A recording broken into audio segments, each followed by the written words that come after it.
只是，就算他再怎么天赋异禀， Shin diawali Yu Yihan yang sedang membicarakan kemampuan milik Su Jiu karena baru pertama kali ia merasa kalau Su Jiu berbeda dengan Master Star Spring sebelumnya. Shan Mengsu menyarankan untuk memberikan pil fusi kepada Su Jiu sebab pil itu dapat membantu Su Jiu menerobos ke ranah tingkat selanjutnya. Mendengar sarannya Shan Mengsu, Yu Yihan bilang kalau sekarang mereka berdua berada di bumi luhur bukan dunia luar. Mana mungkin juga pil fusi ada di sini. Mau tidak mau mereka berdua harus bersabar menunggu perkembangan Su Jiu secara bertahap. Apalagi batu bintang merupakan pusaka terbaik di seluruh dunia dan memiliki keunggulannya sendiri. Setelah menjelaskan kabar baik kepada Shan Mengsu, ia tampak senang sebab dari dulu sampai sekarang ia tak pernah mendengar Master Star Spring mengalami kesusahan saat di ranah pemurnian Qi.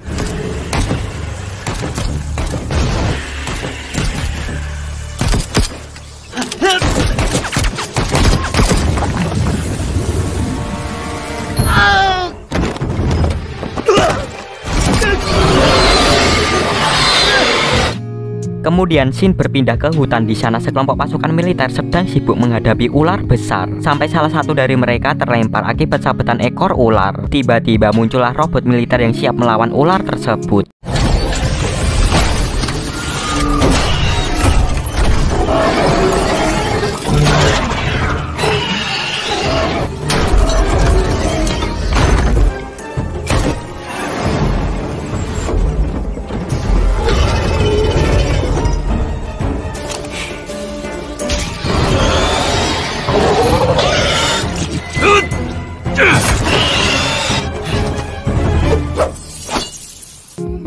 Ternyata yang mengendalikan robot militer adalah Zhou sekaligus membunuh kedua ular tersebut. Tak disangka itu semua hanya sebuah latihan simulasi saja dan menyuruh Xiami mengurus tes ujian kepada Su Jiu karena hari ini mereka akan kedatangan Su Jiu untuk melapor. Maka dari itu Zhou mengharapkan Xiami agar tidak terlalu keras pada juniornya saat melakukan ospek. Lalu Zhou pergi begitu saja. 快点， 小伙子，去见女朋友。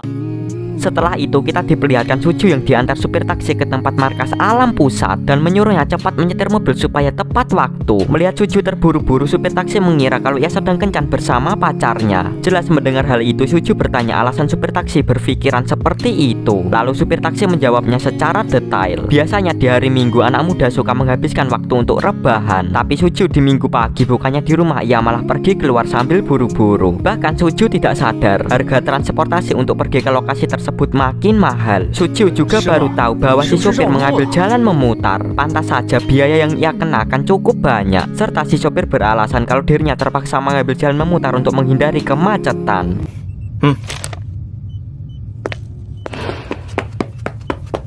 报告副队长，苏九已经到了。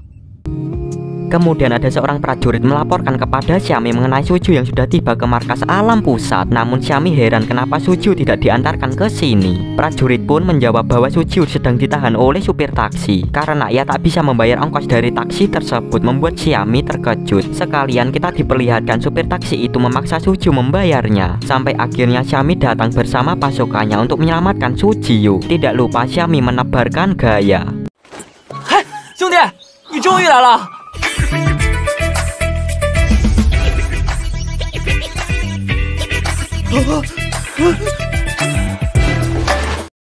Tentu melihat hal itu, supir taksi lari terbirit-birit serta Xiami menyuruh Su Jiu masuk ke dalam markas alam pusat sambil melihat-lihat isi ruangan markas tersebut.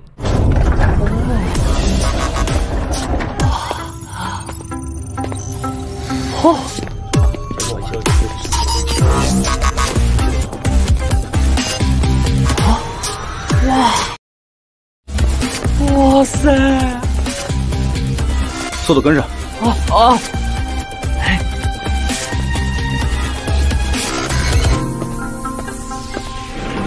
那要怎么找到这位来就跟我们下马威的新战友？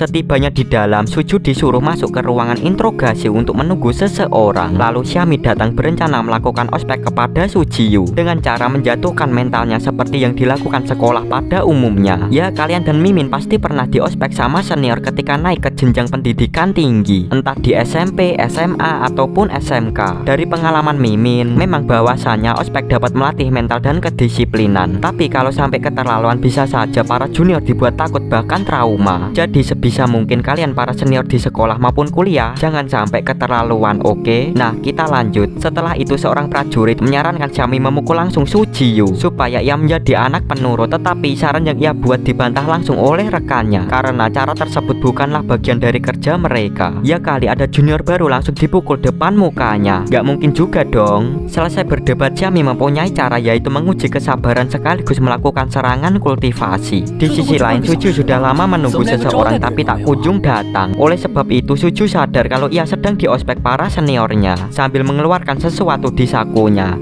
Dan